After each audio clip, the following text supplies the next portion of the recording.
ito ha, nature din kasi natin to paminsan-minsan. Ako particularly, paminsan-minsan, ganito ako. Super oversharing tayo ng mga plans natin sa life. Kahit hindi na siya necessary na i-share. Ay, plano kong mag-Disneyland, plano kong bumili ng sasakyan. Share tayo ng share to the point na nai-evil eye tayo.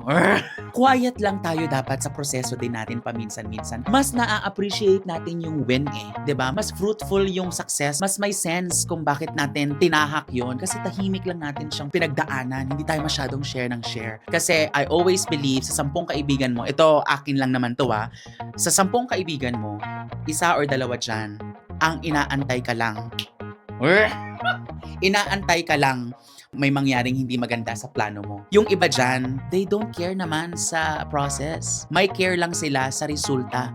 Will you make it or will you not make it? Eh since in-announce mo na, kahit hindi pa siguradong sigurado yung plano, wala na, ang hirap ng mag-damage control.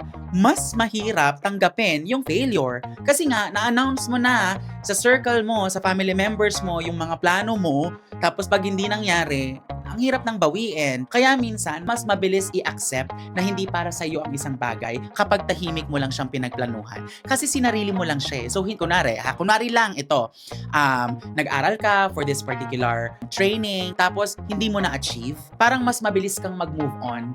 Kasi hindi mo pa siya in-announce eh. Okay, baka hindi talaga siya para sa akin. Wala nang damage control. Move on na. Versus pag sinabi mo ng sinabi, ay, kaya hindi ako pumasa kasi na-busy ako sa life eh. Nagiging depensada ka patuloy. Ayan, gumagawa tayo ng sarili nating drama paminsan-minsan. Let's make life peaceful. Let's make life simple.